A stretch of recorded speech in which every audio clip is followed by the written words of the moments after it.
Hey guys, welcome back to my channel and welcome back to the second video on this series of medical law and the cases that you would need to be familiar with when answering these questions.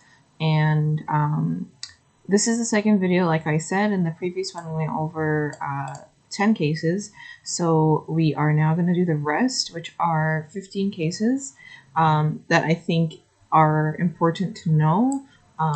Just like the minute details of how to answer or what is the best answer amongst a variety of choices. So let's just get started. Let me just find out where we left off. Should decline. Okay, so I think, yeah. I think we left off at sorry, just give me a second here. Okay. Right. Okay, so I think we most likely left off at this case over here, which was a patient who had gallbladder removal surgery, and while in the operation you find a mass in the right lobe of the liver. I think we discussed that last time, but it's okay to do that again and just refresh our mind about the ethics involved here. So you got the written consent to operate on a patient, and while she's on the table you notice a mass in the right lobe of her liver, and you want to decide, should I wake her up and tell her that she has a mass and I should remove it and it's cancerous, or do I close her and then get consent for the second operation? What do you do? So in this case, the only thing that you need to know is that that cancer operations or cancers in general are not emergent. So as long as it's not emergent, there's no need to progress with the second operation right then and there. It's the best option you have is to close her up and then get consent for the second operation after you tell her what you found. So just remember that cancer is non-emergent and not a life-threatening issue at the moment, so you do need consent for that. There is this option that you might see where you wake her up while she's still in the OR and that you get consent for her then and there. And the idea behind that is you probably think like she is you're gonna avoid a second operation for her. You might as well just operate now while she's on the table. But waking her up from sedation, you have two problems. Is that one, she's going to be in pain and probably have a traumatic experience because of this, and secondly, if you wake up a patient right like from sedation, she's probably not in the right decision-making capacity to give you consent at that moment. The next case is a patient comes in. I think we already discussed this one, so let's move on to the next case. Right. I just realized where we left off last time. So in this case, a man with acute urinary retention, you call her urologist. The on-call urologist tells you to go get informed consent because she got busy with an emergent patient. So you have a patient, he has acute urinary retention, and that they need to do suprapubic catheterization. Right? You're like the ER resident in this case. And the urologist tells you, go ahead and get consent because she just got busy with another case in the ER. So in this case, you do not get the consent yourself. The point of consent is that you get the permission from the patient, and it has to be the primary doctor that's going to be doing the procedure. So you are the ER resident. You're probably not going to be the one doing the suprapubic catheterization. The urologist is going to be the one who's doing that. So she's the primary doctor who needs to get that consent. So consent lies with the treating physician. It's not up to you to get the consent because you're not the one who's going to be doing the procedure. You might get other options like, tell the patient, get the consent because you've seen this procedure before. That's not enough. You're the one who has to be the main primary doctor doing the procedure. You're the one who gets to take the consent. So just tell her, we'll wait until you get back. The next case is a case of an old man with previous history of prostate cancer that has been removed. Now he comes back with metastasis to the spine. His daughter approaches you very tearfully, wondering if her father's cancer has returned. So the best response for this is that you have to tell her that, sorry, I can't discuss your father's diagnosis without his permission, but try to encourage some open discussion with her and her father. the thing is, like, the patient always has the right to privacy, and that you cannot, as long as they have full decision-making capacity, he wants his family not to know, so you have to respect that. Avoid saying things in front of her also, like, that would have divulged details about his diagnosis. Patients do have a right to not want to share any information without their permission. The next case. A woman with a past history of multiple pregnancies and that ended with abortion. She is currently pregnant, but she misses her checkups and she's not adherent to her micronutrient therapy. She comes to the ER with many bruises on her body. She says her husband and her have some difficulties, but he is a good man. So this is a case of intimate partner violence. She is a young woman. She's had multiple pregnancies. All of them have ended in abortions. She doesn't follow her checkups. She is not adherent to micronutrient therapy. She shows up to the ER. She has many bruises. So you do have to be aware of intimate partner violence, and you need to be aware that women of reproductive age, and especially pregnant women, are at increased risk of violence. So what do you do in this case? Because you have to treat her, right? We're not just treating disease here. We are treating a whole patient person. So this might be a very critical time in her life where she's able, obviously in this clinical vignette, her husband is not there with her.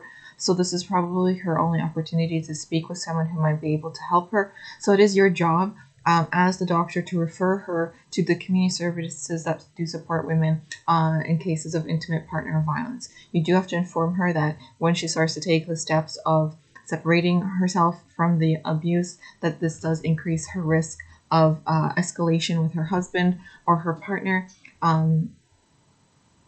The reason you do have to care for these cases is that they are at increased risk of injury at preterm birth or death. So we do have to take every precaution when you realize that you are dealing with a case of intimate partner violence. If the partner comes to the room with the patient, you must do your best to separate them during the medical exam. So ask the partner to please step aside or to step outside so you can have a minute with discussion with this patient. Patient consent is always needed before reporting to the authorities. You do need their consent before reporting to the police, and do not admit the patient involuntarily. It's just your job to help her reach out to the community services that do support cases of intimate partner violence.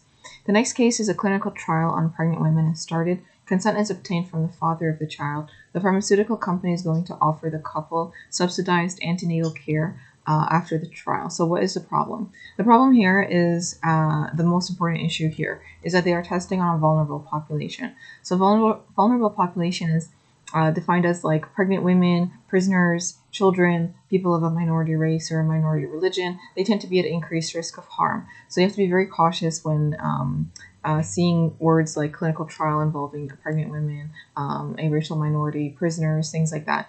With this case, I believe the clinical vignette also included that the drug was previously tested on pregnant animals, and then they want to make the jump to pregnant females. So you can't do that. A clinical trial would need to have been conducted first on pregnant animals, then non-pregnant humans, and then pregnant humans in order to make that jump. So that's another problem with this case. Also, they only got the consent from the father of the child. The mother of the child obviously needs to be giving her consent for any of this. So the main problem here again is testing on a vulnerable population. The next case is an old patient. He has Parkinson's. He drives himself everywhere. He doesn't want to be a burden to his family, so you are concerned about his driving.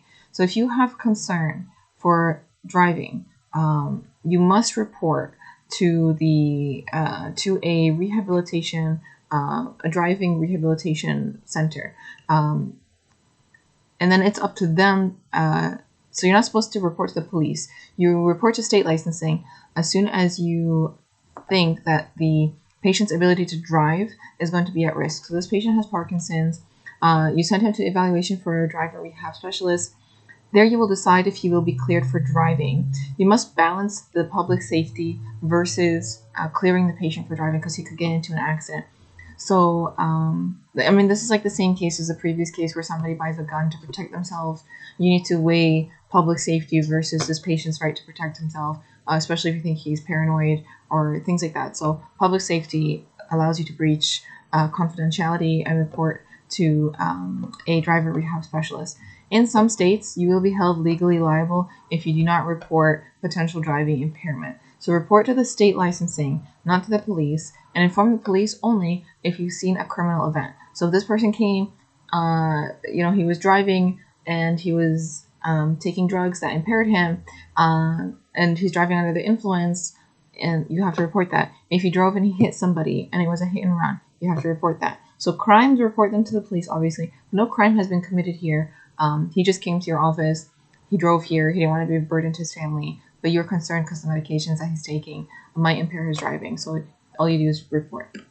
The case is, next case is a patient has surgery. He has history of opioid use in the past. He is given oxycodone post-op, and later he complains that he is in a lot of pain. You find no positive findings of anything that would cause pain post-op, so what do you do? The first thing you do is assess for substance abuse disorder. He has a history of taking opioids in the past. You checked his surgery. There's nothing that's indicating that there would be severe post-op pain like he's saying. So you do not send them to a counselor, as it is too early to determine if it is substance use disorder. You assess for substance use disorder first. Sending them away would decrease rapport between the doctor and the patient. So yes, assess first for substance use disorder, and then go from there. A case of a patient comes to the ER. She is admitted later to the psych ward. Your colleague, who is also her neighbor and childhood friend, stops you in the hospital lobby and asks you about more information as he is very worried about her. Again, this is such a very common clinical vignette where somebody's asking you for information about a patient.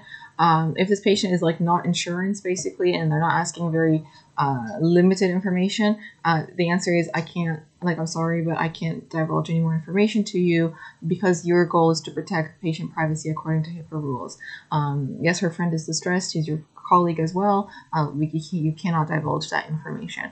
You must have verbal or written consent to disclose any patient information.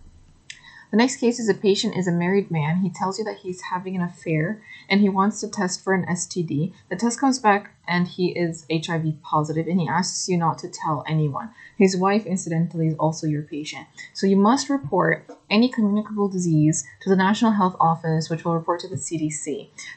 You should encourage the patient to have to report to the wife, of course. The local health department would be informed before informing the partner, as partner physician laws vary by state. So report first to the health office because HIV is a communicable disease. Case is a dad and his son are in a car accident.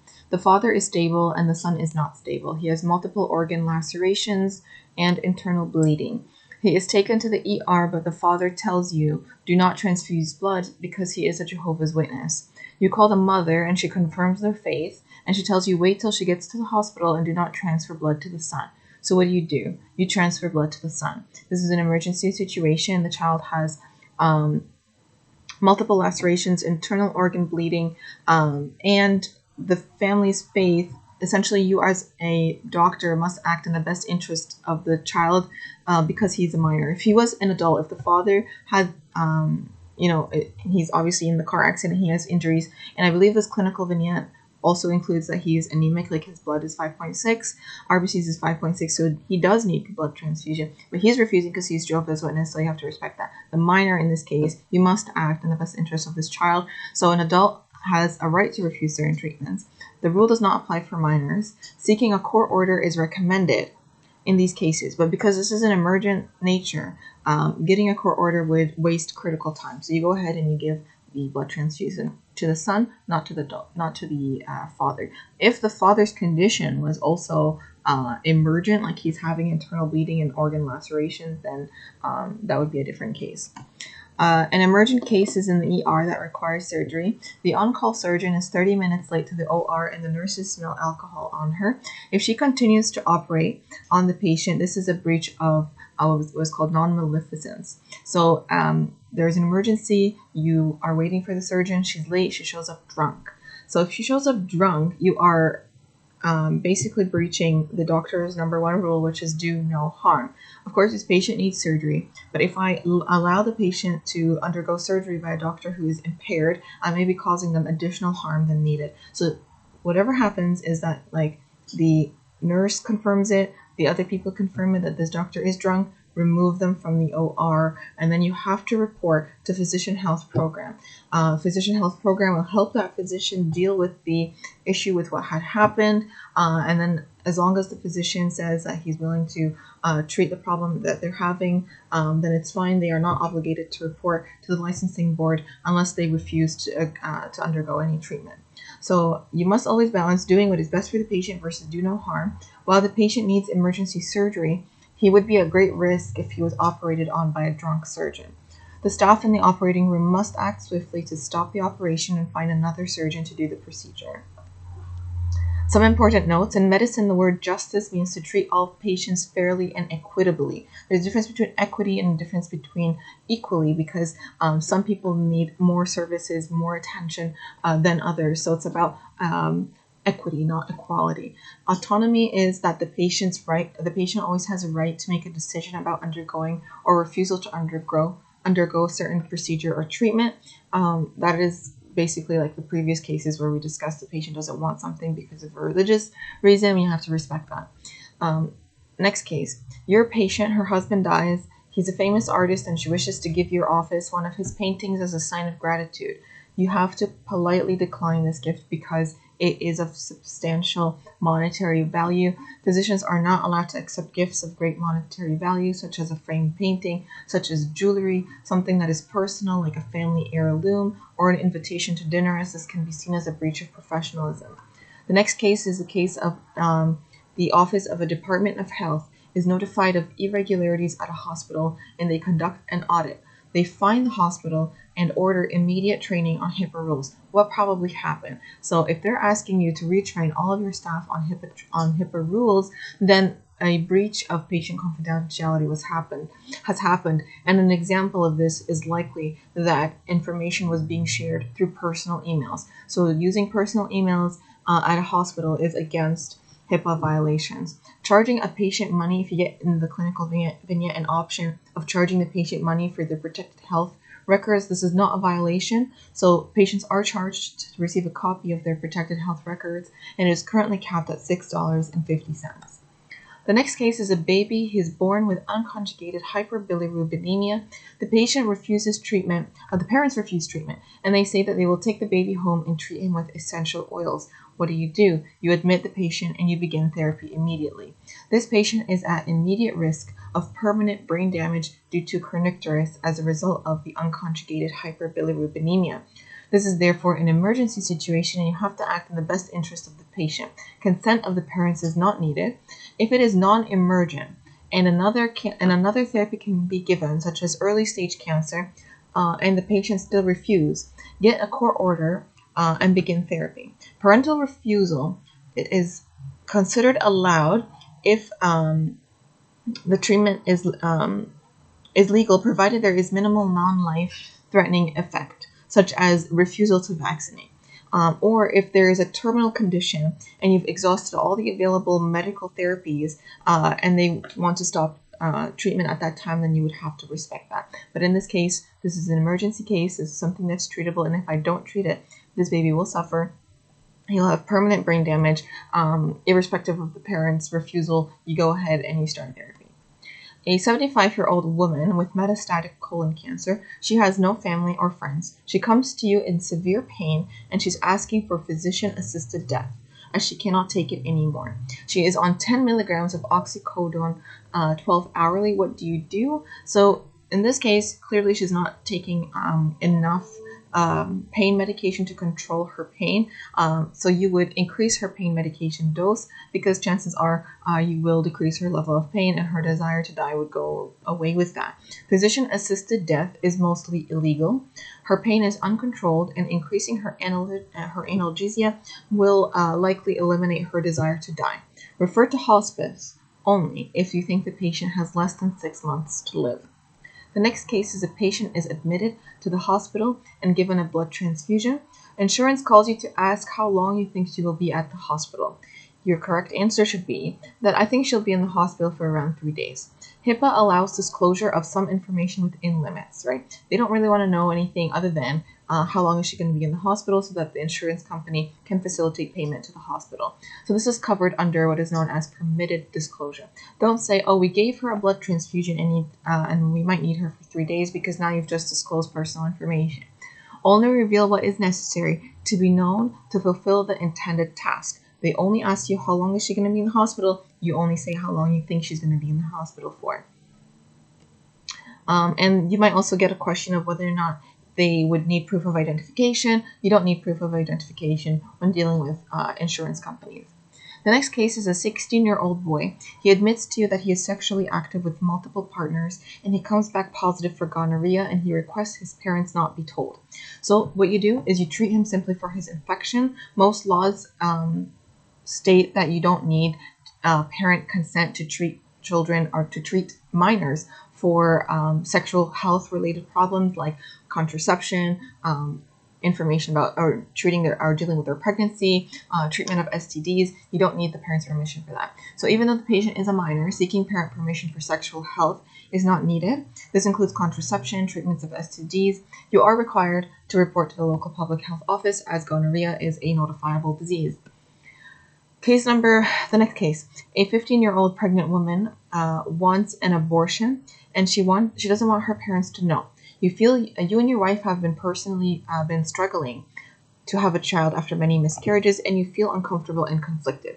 So what do? You tell her you want to encourage healthy discussion with her parents about her pregnancy. You do not want to put her in a position where you would sway her opinion or her choice. A physician does not need to perform an abortion if they have moral or religious restriction. You do need to refer her to a physician who will do the abortion. So you can't just leave her and say, I'm not doing this procedure, and you leave her to look for a doctor who will do the procedure. You must refer her to a doctor who will do the procedure. You do not need to do it if you are having a moral or religious restriction. The case of understanding the age issue here, because she's 15 years old, you need consent from her because she's 15 and she's a minor, and she would undergo basically a surgical procedure to have this abortion.